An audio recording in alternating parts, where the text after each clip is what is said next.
Look at the foundation of English football. It wasn't built by kings or wealthy aristocrats in grand palaces. It was born in the shadows of Birmingham, under flickering gaslights.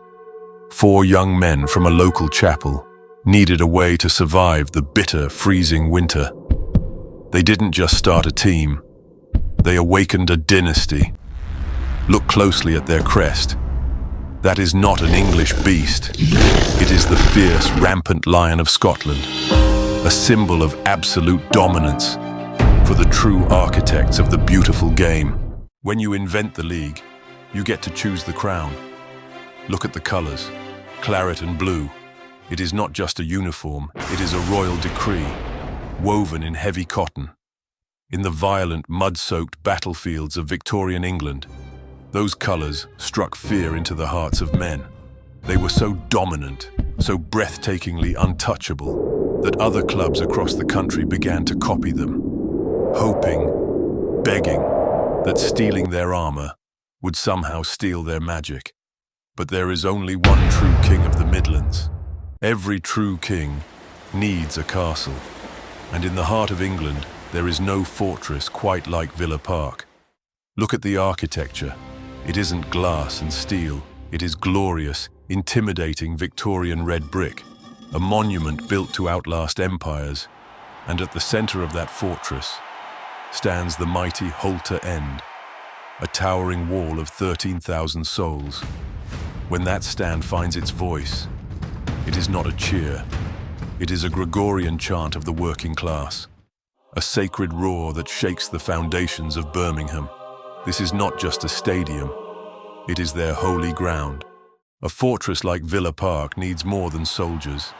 It needs a champion born of its own soil. Jack Grealish. He wasn't just a captain. He was the physical embodiment of the Holte End.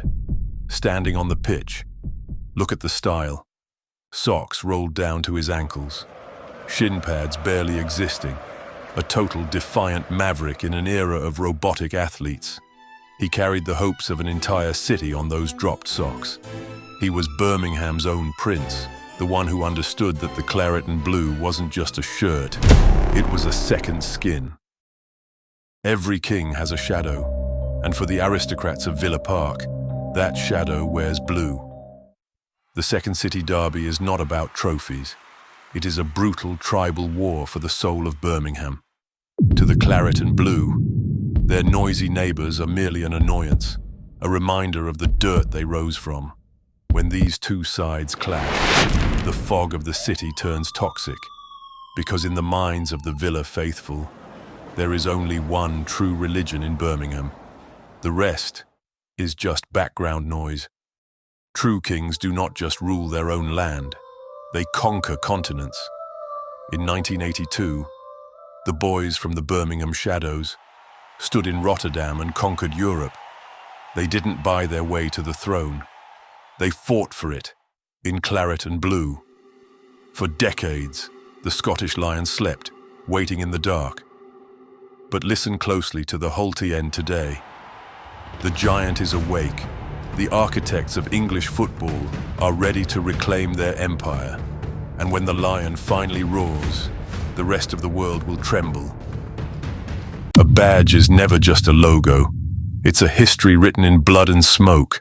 Step into the arena and listen to the first roar.